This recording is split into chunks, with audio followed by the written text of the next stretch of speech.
تجھ سے ناتا، تجھ سے ناتا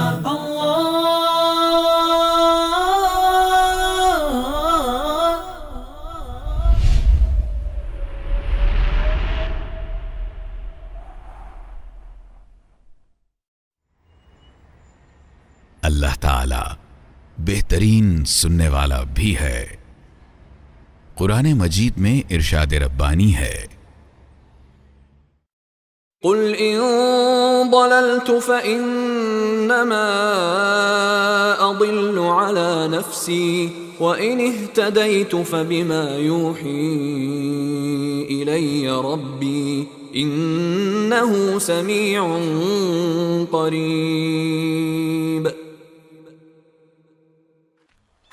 اگر میں گمراہ ہو گیا ہوں تو میری گمراہی کا وبال مجھ پر ہے، اور اگر میں ہدایت پر ہوں تو اس وحی کی بنا پر ہوں جو میرا رب میرے اوپر نازل کرتا ہے، وہ سب کچھ سنتا ہے اور قریب ہی ہے۔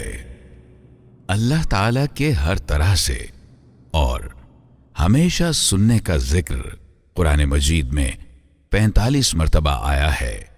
وہ ہر آواز سنتا ہے اور ہر طرح کی آواز سنتا ہے، اس سے کوئی فرق نہیں پڑتا کہ ہم کتنا اونچا یا نیچا بولتے ہیں۔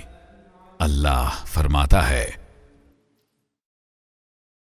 سواء منكم من أسر القول ومن جهر به ومن هو مستخف بالليل وسارب بالنهار۔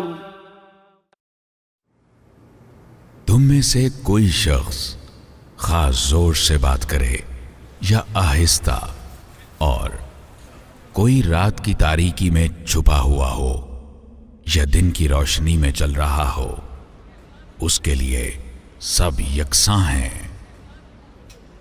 یہ مقدس نام بھی آشکار کرتا ہے کہ اللہ تعالی دعائیں سن کر قبول کرنے والا ہے۔ اللہ تعالی ان کی دعائیں قبول فرماتا ہے جو عاجزی اور ایمان کے ساتھ پکارتے اور نیک اعمال بجا لاتے ہیں۔ اپنی روزانہ کی دعاؤں میں متعدد ایسے مواقع آتے ہیں کہ جب ہم اللہ کو پکارتے ہیں، ہماری معمول کی دعاؤں میں بہت سے ایسے مقام آتے ہیں جب ہم اللہ کے حضور گڑ گڑاتے ہیں جو نماز کی پہلی تکبیر سے شروع ہو جاتا ہے، سجدوں کے اندر اور سجدوں کے درمیان بھی جاری رہتا ہے۔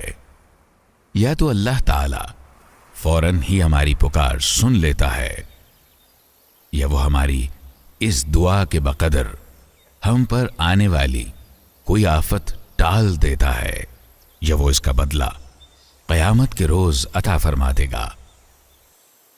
وہ اللہ ہے السمیع، تمام تر سننے والا۔ ہم سب کا ہے تو ہی آقا، تو ہے آقا، ہم سب کا ہے تو